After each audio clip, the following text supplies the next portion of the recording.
Something I've been thinking about lately is the concept of a motorcycle being fast enough. I'm actually really mesmerized by this topic. It's such a driving force in motorcycling. Whether people start on a smaller bike or not, or how big they go in the first place, it all comes back to the question of, is it fast enough? Or the more perennial question, will I get bored? Personally, I've never really understood the idea of getting bored on a motorcycle. I don't think I've ever been bored riding a bike, except maybe a Versys 650, but even then, it was still better than walking or driving a car. Today, I want to sit down and really think about this question. Can we even come up with an actual way of thinking about this, or are we all just doomed to yearn for a Turbo Hayabusa because it'll never be fast enough? Let's think about an all-time classic paradigm first. Torque versus horsepower, and how that can really affect your perspective of a bike being fast enough. I started thinking about this the other day that I was riding the R7. That bike has right around 75 horsepower and 49 foot-pounds of torque. The dyno graph shows us that it has a very flat torque curve, providing ample grunt low in the rev range, but it doesn't rev out too high either, redlining right around 10,000 RPM. The average beginner rider would jump on this motorcycle and probably think it's a complete rocket ship, even if they're too prideful to admit that publicly or to their friends. In fact, when I started riding way back in 2015, my first motorcycle was a Yamaha R3. The first time I actually revved it all the way out and grabbed a few gears, I did in fact think, wow, this is actually kind of fast. 1000cc motorcycles must be insane, and they are. But here's the thing. Power and torque manifests in such different ways across different motorcycles. Consider this. A Kawasaki ZX4RR with a flashed ECU makes roughly the same horsepower as a Yamaha R7, right around 75 ponies. But it makes way less torque, about 26.5 foot-pounds, or roughly half as much. The ZX4 is also a 4-cylinder which can rev to 16,000 RPM, so it has a completely different characteristic in how it makes its power. Which motorcycle is going to feel faster? Is it the bike that gives you an instant hit of torque down low and makes you feel like it's shoving you out of the corner? Or is it the one that builds and builds and builds and screams towards its red line as the power seems to just keep coming on? And why is it that neither one of these motorcycles is considered fast in our community? Modern motorcycling has truly and completely broken our brains. Check this out. Back in the 90s, a Honda NT650 Hawk GT, a bike that's comparable to the R7 nowadays, made 58 horsepower at 8,000 RPM and 43 foot-pounds of torque at 6,000 RPM. And that was a mid-capacity bike for the time. The YZF 600R Thundercat made 100 horsepower, and that was considered a pretty properly fast bike. Hell, even leader bikes in the 90s barely made 150 horsepower. The goalposts have shifted so much in motorcycling, even if our hardware, which is our brain, has not changed at all. Okay, maybe it's gotten a little bit worse with the advent of brain rot. I don't think our brains are quite as they used to be, but let's assume it's been rather static. In general, a motorcycle that produces an immediate hit of torque will feel faster. It's why people online tell other riders to skip the little bike like a Ninja 400 and go for the R7, because the CP2 is legendary for how it delivers torque down low. It's why electric bikes feel fast off the line, since they can just take off and rocket from a dead stop. Hell, even in my personal stable, it's why I'm such a fan of my Ducati Monster 1100S. Even though it only makes 95 horsepower, it generates 76 foot-pounds of torque out of an air-cooled engine that seems to deliver that power right off idle.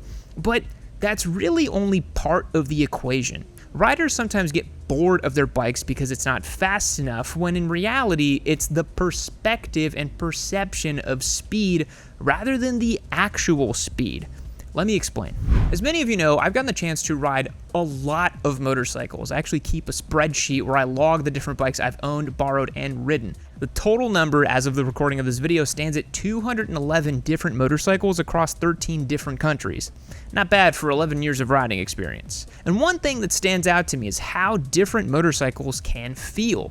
How some bikes are big and powerful, yet feel sort of slow and planted. Think about this. A Ducati Hypermotard 698 Mono is not exactly a powerhouse on a spec sheet. It has about 75 horsepower, similar to what we were looking at with the R7 or the ZX4, yet it feels absolutely diabolical to ride. it hits you in the face with torque right off idle, and the front wheel seems to be just allergic to the ground as it constantly pitches upwards as you twist the throttle. It is a visceral, lightweight bike that feels really fast, although you're never really going all that fast with it. Conversely, a Honda Goldwing with its giant 1833cc Boxer 6 engine making 125 horsepower and 125 foot-pounds of torque seems to just so effortlessly glide down the road, but it also doesn't really feel fast.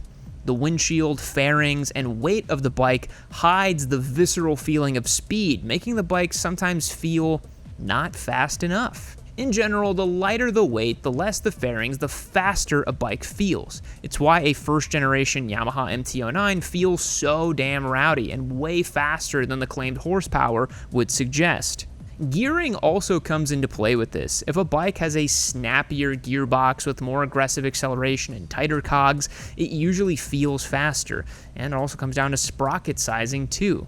Which brings me to leader bikes, the ultimate totem of speed in the motorcycling community. The bikes riders love to dissect and discuss when it comes to power, top speed, acceleration, and lap times, even if their prefrontal cortexes are not developed enough to consider track time. Ask any rider about leader bikes and you're sure to get opinions one way or the other. Maybe it's a beginner who's tantalized by the prospect of twisting the throttle on a 200 horsepower machine, or maybe it's just a crusty old jigsaw squid who lived to tell the tales of late night highway runs and says that new bikes have way too many nannies. But here's the funny thing with leader bikes. Unless you have a ton of runway and you can really rev that thing out and let her eat, they don't really feel all that fast. They mostly just feel uncomfortable. Leader bikes have insanely long gearing, wind protection, and engines that require high revs.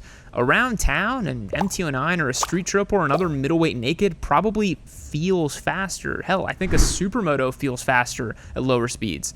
But the addictive nature of chasing top speeds is what some riders crave, and that's what satisfies the, ah yes, this bike is fast enough feeling.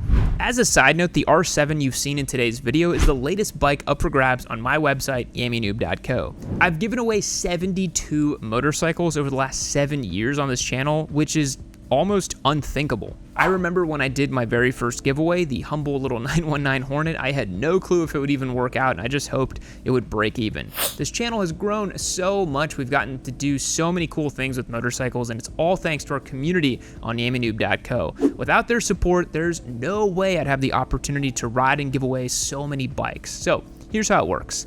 Head over to the website, become a member, and you'll get access to our Discord server. That's kind of like HQ for Yammy Noob in a lot of ways. And you'll be supporting one of the largest independent motorcycle content creators online. We have zero corporate interest. Nobody tells us what to say or do. And as our way of saying thanks, you get entries to win our motorcycles, discounts on our store, and more perks. The R7 is up for grabs along with $2,000 cash, so you can get some gear, get registered, and get some gas in the tank this season. The sweepstakes wraps up this Friday. It's pretty short, so don't miss your chance to win. Click the link down below and get entered. Okay, we were discussing top speeds, but what about the other number one benchmark I see? The 0 to 60. 0 to 60 times have become an almost mythical benchmark for vehicle performance. And this is just my hot take, but I think they're completely irrelevant for motorcyclists. Sure, in a car, which are all pretty much universally slower than even the most humble 400 or 500cc bike, this metric can matter. If you're buying a compact car to commute with and you smash your foot to the floor to accelerate away from a light, and it takes like 13 seconds to get to 60, well, maybe you're going to want something with a little more gusto. But with cars, especially new EVs, it is so brain dead to just put your foot to the floor and accelerate, and most of them are going to do it just fine. Bikes are a little bit different. They require finesse and control to accelerate quickly from 0. You need to balance the clutch, the throttle, sometimes the rear brake a little bit to give maximum acceleration. The rider's size and weight also plays an extremely important factor in acceleration figures. Consider a lightweight jockey clocking at just 130 pounds versus a corn-fed husky boy from the Midwest clocking in at 300 pounds. That's going to dramatically change the way a bike accelerates. Just for fun, I want to do a little thought experiment. Let's pick a standard naked bike everyone's familiar with, the Suzuki SV650. This is typically thought of as a beginner plus motorcycle and something that a lot of Americans would feel comfortable starting on. It makes 75 horsepower and 45 foot-pounds of torque from a 645cc V-twin engine. It's like everything makes 75 horsepower in today's video. The bike itself weighs 437 pounds. With a 130-pound rider, the total mass would be 567 pounds. And with a 300-pound rider, it would be 737 pounds. When you run the numbers, that gives the lighter rider a 30% theoretical advantage over the heavier rider, and it alters the 0 to 60 time from about 3.4 seconds to 4.4 seconds on the larger rider, which is a massive difference. But let's put this into perspective. A 3.4 second 0 to 60 is how fast a Cadillac CT5V Blackwing is. That's like a $100,000 car with like over 600 horsepower. And that's just for an entry-level motorcycle. Imagine an actually fast bike. Of course, the SV runs out of legs pretty quickly and the CT5 just keeps piling on speed, but that's why a 0 to 60 assessment is kind of silly. Even quarter-mile times are not super representative for how fast a motorcycle is or will feel to a rider. And yes, top speeds are largely irrelevant when understanding how fast a motorcycle will feel. When are you ever going to achieve the top speed? Maybe once, if that. From my experience, when a rider tells me that the bike they bought isn't fast enough, they're actually saying two things. One, the bike doesn't scare them anymore. And two, they can't pass very easily on an American highway, which is where a majority of riders spend their time. Let's dissect this a little bit further. So there's this idea that I really love, and it comes from traffic management. It's about how one of the most effective ways to slow traffic down is to simply narrow the road. When objects, sidewalks, buildings, pedestrians are all a little bit closer to you, you naturally tend to slow down because it doesn't really feel safe to go fast. Conversely, with a really wide street and little to no obstacles, you feel like you can just let that thing eat and open up the taps. It's why American highways are designed with 4, 5, sometimes 6 lanes. It's why racetracks like COTA have ample room because you're there to go fast. It's why it looks so damn crazy when you watch an onboard POV of a rider at the Isle of Man TT where hedges and trees are just flying right next to their head. Here's the weird part though. When you spend time at higher speeds on wider roads with little context for the speed, it can start to feel slow. I've had the pleasure of riding a ton of bikes on track. Most recently, I took a Panigale V4 to COTA. I clocked over 180 miles per hour on the back straight, and I'll be honest, it didn't really feel fast. It's exciting, sure, but the bike is so stable, the environment is so controlled, and there's so much room that you don't really sense the speed. Yes, the bike accelerates like a stabbed rat and achieves that speed faster than it has any right to, but I don't get the sensation that it's fast. Everything kind of slows down, actually, especially as you look further ahead. Riding on track is kind of weird like that. And I think that happens to a lot of street riders, albeit at a much lower, more low-stakes level. So if you're cruising on the highway at 85 miles per hour on your Ninja 500, it's going to feel slow, if that makes sense. When you go to try to pass somebody, well, it's just a little 451cc motor. You're going to have to drop a few gears, wait a little bit to get up to speed, and then execute the pass. In reality, the bike achieves a top speed of about 118 miles per hour, maybe 120 on a good day, which in theory is plenty fast for most people.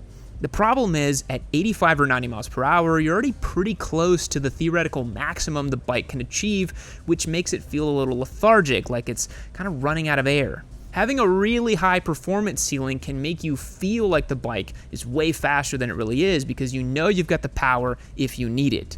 But riding in a straight line, going faster than traffic on a big highway, well, it's pretty easy to do. It's why you see so much content of riders on Instagram and TikTok speeding on their bikes because it just doesn't take a whole lot of skill to pin the throttle and go straight. And that's where the real pitfall is, because when they say the bike isn't fast enough, it's that it's not scaring them. And that's not only to do with the environment, but it also has to do with the electronics and the way these modern bikes are set up. Once upon a time, I owned a Turbo Hayabusa. I had it from about mid-2021 until early 2024, so nearly 3 years of ownership. It was hands down the rowdiest, wildest motorcycle I have ever owned. With a built 1299cc turbocharged inline-4 motor, it produced nearly 300 horsepower and 160 foot-pounds of torque to the tire on pump gas. It probably took me a solid 2 months until I was comfortable getting the bike to just completely wide open throttle. And the reason was because it had zero safety systems. It was completely analog and raw. So when boost came on, you held on for dear life. I remember spinning the tire in 4th gear going 130 miles an hour. I'm glad I wore my brown pants that day.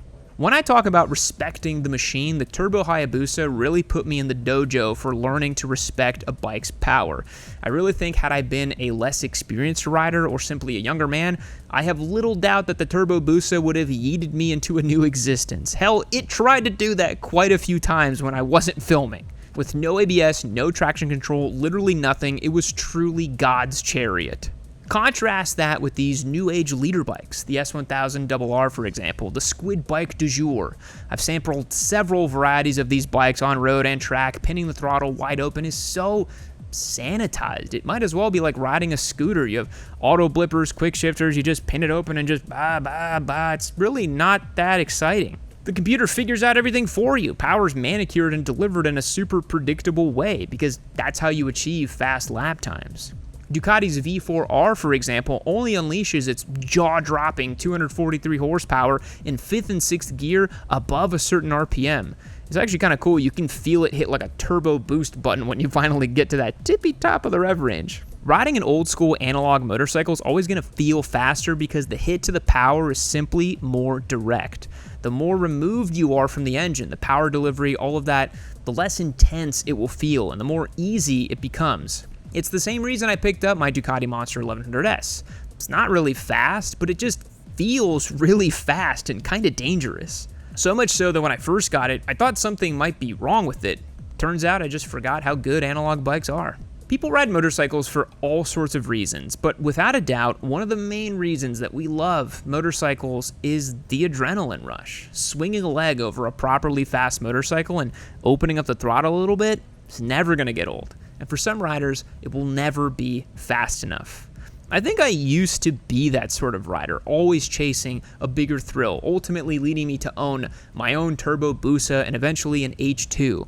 It was a wild ride, and I'm glad I lived to tell the tale. And ultimately, you need to ride many motorcycles until you figure out what fast enough means to you. Maybe it's the punchy torque of a supermoto that does it for you on a really tight technical track. Maybe it's the effortless grunt of an inline-6 BMW motor in a Case 1600. Or maybe it's the screaming wail of a V4 soundtrack on an Aprilia at the back straight of Coda. Or maybe you just want enough power to get down the road and not hurt yourself too badly. I've heard that story a whole lot of times. Maybe I'm just in my been there, done that phase, and I'm sort of speed running my motorcycling career, but I do think it's a testament to my own experience that I don't currently own any street bike that makes more than 95 horsepower right now. Hell, I think my Touareg is probably faster than my Ducati Monster, but don't tell that to the Ducati, please. So, is there a definitive fast enough specification for a motorcycle? No, not really. It's very dependent on the power delivery, location, terrain, the weight of the rider and the bike, and the experience level of the rider. Like I said, I can jump aboard an R7 and it feels like a motorcycle that's lacking power and maybe not even much faster than a scooter. But a beginner rider jumps on and it feels super fast and like a big rocket ship. It's all about your perspective. I hope you learned something from today's video. What do you think? Do you have an idea on when a motorcycle is fast enough? I think a bike should always scare you a little bit. The moment you stop being scared of a motorcycle is the moment it's probably going to bite your head off. Drop me a comment down below. I always love hearing from you guys. Make sure you head over to the website and get locked in to win this R7. It's going to be gone pretty soon. This Friday is the last chance you have to get entered. Short sweepstakes. Don't miss it. I'll catch you guys in the next one. See you later.